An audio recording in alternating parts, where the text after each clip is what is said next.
I'm Katia Luna and I'm going to be going through the lyrics to my new song, Bittersweet. Bruises from where you've kissed me. So this line is about loving someone with so much passion that, for example, when you kiss them so hard and with so much intensity that it leaves a bruise.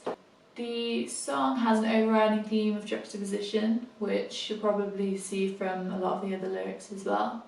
And obviously the title being Bittersweet, it's really about those contrasting elements. Smoke clouds, too much whiskey. It's pretty self-explanatory. Smoke clouds have somewhat negative connotations, and too much whiskey, drinking too much alcohol, but all I want is you.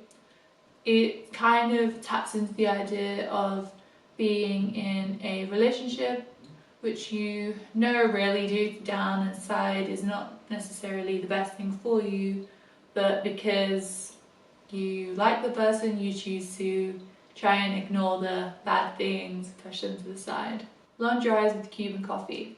The Cuban coffee reference is from me watching an episode of Keeping Up with the Kardashians a very long time ago, in which I remember Chloe discovering Cuban coffee, which is a very strong coffee, and I wanted to put this into the song because it referenced perfectly with the vision that I had in my head of going on long road trips with someone and having coffee to help you stay awake. And I also like the alliteration, the two C's. Your eyes, they kill me softly.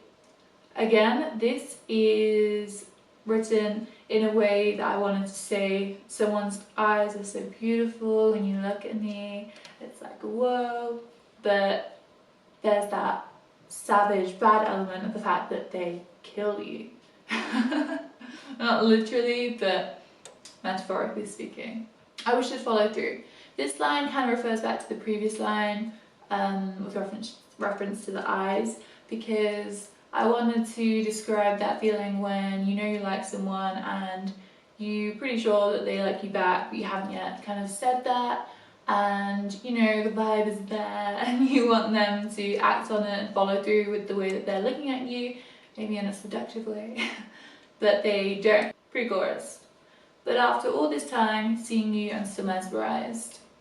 It's about liking someone for a very long time, and maybe you haven't even seen them for a while, and you are in the same room as them again, and then you are like, oh my gosh, you're still catching my attention, you're still the kind of only person in the room that I see, and you're kind of shook that you still feel that way. Even though your words seem to taste like lies, when I see your face, I get butterflies. Taste like lies, it's a bit of a tongue twister, but I feel like it also sounds very nice.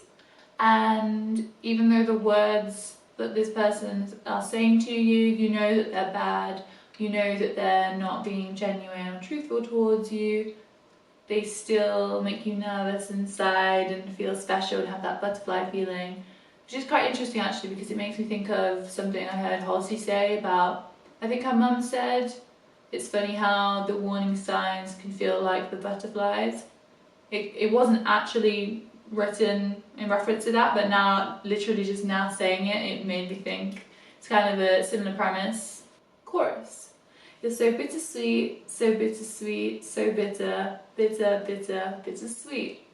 And then it repeats again. This line is very repetitive, but if you read into it, there's actually a lot more times that I say the word bitter than the word sweet. So it kind of taps into that idea of maybe being in a relationship and you've kind of been blindsided by how beautiful this person is, for example, that you are seeing it as all the bad things are actually good, but they're not, you know? Verse 3. These are my favourite lines. Tattoos like poison ivy, maroons your voice delights me. Tattoos, I really love tattoos, as you can probably tell. And the idea here, I really like poison ivy and how it is poison, but it's beautiful. So that really, I feel like, represents the relationship with this person I'm talking about. they are maybe even suffocating, the way that ivy kind of takes over anything like if it's on a building, it wraps around every single little piece of it and almost traps it. That is a way of talking about this relationship. Marooned your voice delights me. I feel like if you just say that sentence, it sounds like a positive sentence, but then when you look more deeply into it, marooned, being marooned on an island, isolated, alone, that's obviously not so good, but the person's voice is delightful. And personally, I'm really attracted to sounds, voices, people's accents. Like Strawberry Perfume. This is a very personal lyric to myself. Someone that I liked said that they like strawberries, so I decided to go and get a strawberry perfume because I thought that maybe that would attract them.